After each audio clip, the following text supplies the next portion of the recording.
ভারতে খেলবে না বাংলাদেশ। টি-20 বিশ্বকাপের আগে এমন একটা খবর যা পুরো ক্রিকেট বিশ্বকে নাড়িয়ে দিয়েছে।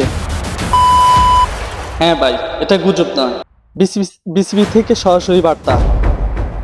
আজকের দিনে সবচেয়ে বড় খবর হচ্ছে এটা, ভারত থাকলে বাংলাদেশ নাই। হঠাৎ বিসিবি কেন এমন সিদ্ধান্ত নিল, আসেন বিস্তারিত একটু আলোচনা করি। প্রথম হচ্ছে দর্শক এবং জার্নালিস্ট, সাংবাদিক যারা থাকবে, আর প্লেয়ারদের নিরাপত্তা, দর্শকদের নিরাপত্তা, ওই কথা চিন্তা করে দেশের জনগণের স্বার্থেই এই ওয়ার্ল্ড কাপ বর্জন করা হয়েছে। যেখানে নিরাপত্তা নাই সেখানে দর্শক আর প্লেয়ার ফাটানো কি বুদ্ধিমানের কাজ হবে? এই প্রশ্ন আপনাদের কাছে। আইসিসি কি সব বড় বড় দলগুলোর সমস্যাই দেখবে, নাকি ছোট দলগুলোর নিরাপত্তা দেখাও তাদের দায়িত্ব?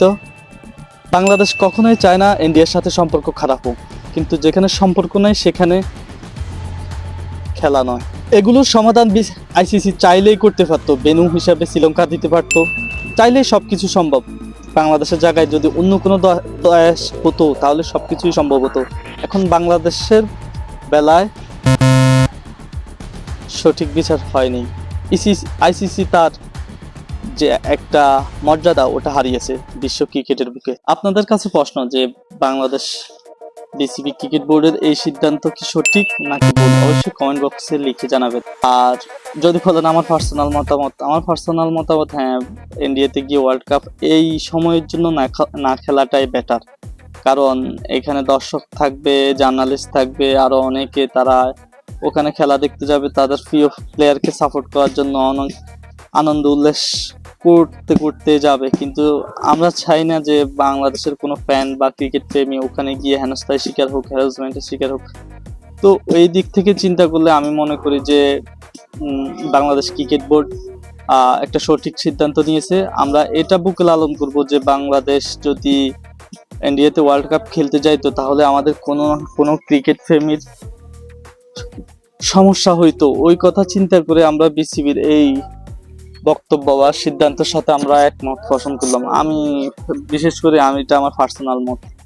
তো জানি না ক্রিকেট প্রেমীরা এটাকে কিভাবে নিবে। তো আপনারা অবশ্যই আইসিসি যে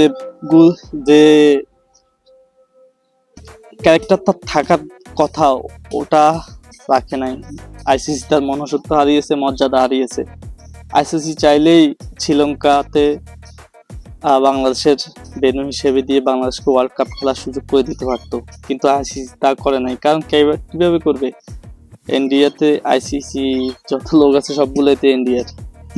তো আমি জানি না সামনে বাংলাদেশের সাথে ইন্ডিয়ার ক্রিকেট সম্পর্ক কি হবে, তবে আইসিসির এখানে একটা বড় একটা ভূমিকা রাখা উচিত ছিল, যেটা আইসিসি করতে ব্যর্থ। আইসিসি বাংলাদেশের সাথে থাকে নাই, এটার কারণটা আমি বুঝতে পারিনি। কারণ আইসিসি এই জিনিসটা তার মাথায় ঢোকে নাই যে একটা বাংলাদেশি প্লেয়ার মোস্তাফিজ ও আইপিএল এ খেলতে পারবে না, একজন ব্যক্তি আইপিএল এ খেলতে পারবে না, কারণ নিরাপত্তা নাই। এই জন্যে তো ওইখানে বাংলাদেশের পুরো টিম, বাংলাদেশের দর্শক, জার্নালিস্ট, যারা মিডিয়াতে কাজ করে, তারা কিভাবে থাকবে, কিভাবে যাবে? তাদের নিরাপত্তা কে দিবে? প্লেয়ারদের নিরাপত্তা বুঝলাম আমরা বিসিসিআই নিবে, কিন্তু দর্শকদের নিরাপত্তা কে দিবে? এই প্রশ্ন রইল আপনাদের কাছে, আপনাদের বিবেকের কাছে। অবশ্যই যদি আমার কথার সাথে দ্বিমত থাকে বা আপনার কোনো মতামত থাকে, অবশ্যই কমেন্ট বক্সে জানাবেন। তো কথা হবে পরবর্তী ভিডিওতে। খোদা হাফেজ।